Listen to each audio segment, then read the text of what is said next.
I'm Cobysoft Joe. You can just call me Joe or Kobe. And yeah, I'm making a little visual novel called Dumb King Cabbage. Visual novel set in a monster collecting RPG. An emotional experience that doesn't take itself too seriously.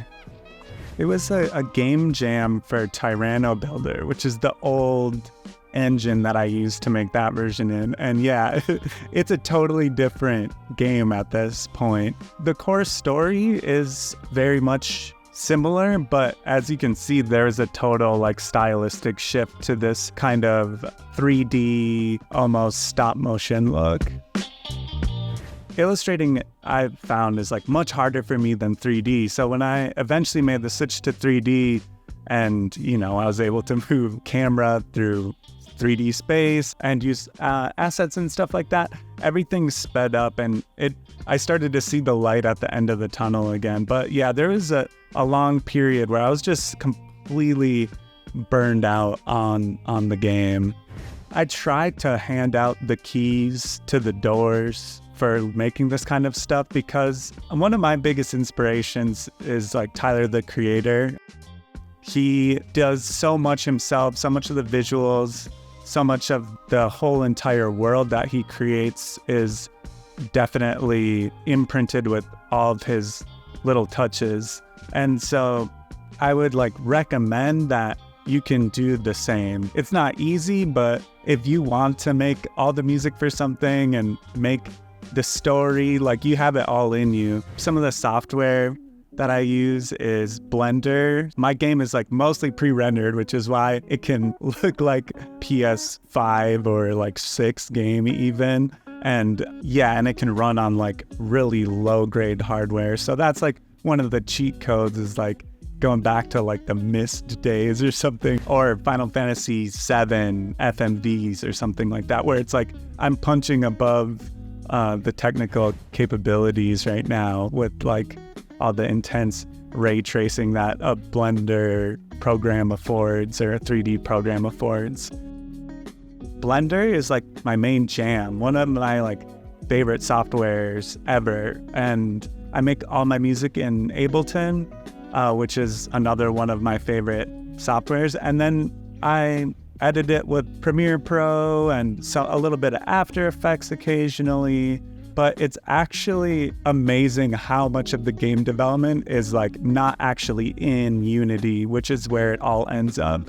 I feel like a faker, I don't know how to code and I just know how to do the art side of things. So I'm coming from the art angle, which is why my inspirations are not necessarily Dark Souls. I'm more so inspired by music videos or things from other worlds than video games, which is, I think and hope that Dumb King kind of has a different feel to it.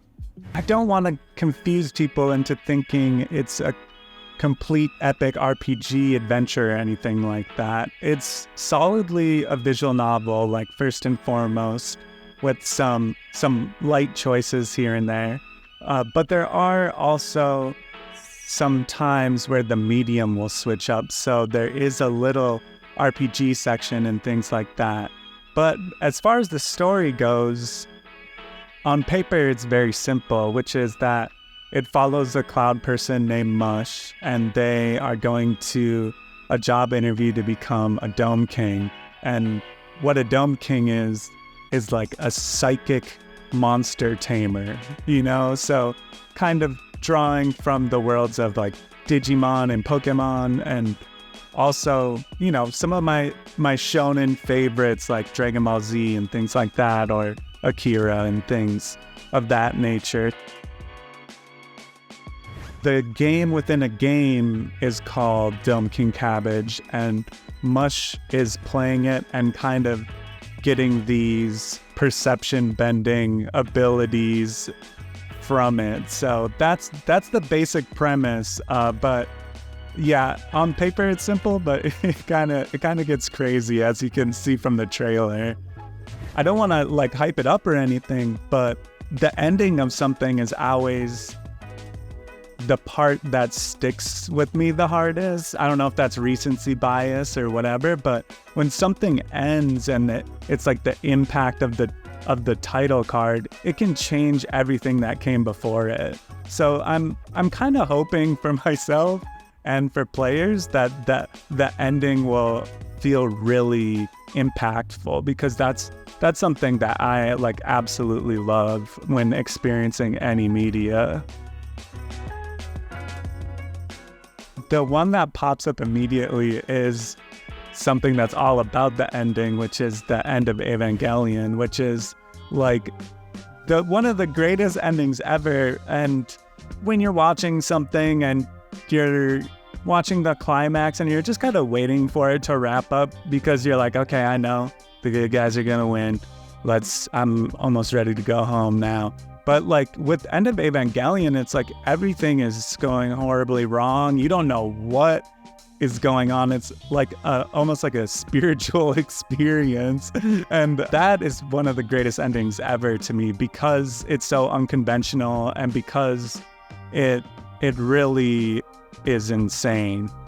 I just hope that you come into it with an open mind. That's like the only thing is I feel like for myself, expectations can really like tamper with things. And I wish I was like a huge game developer and I could just surprise drop the game and people could experience it with no expectations. But I would just say, try to forget everything you know about the game when you play it. And hopefully that will make you enjoy it more.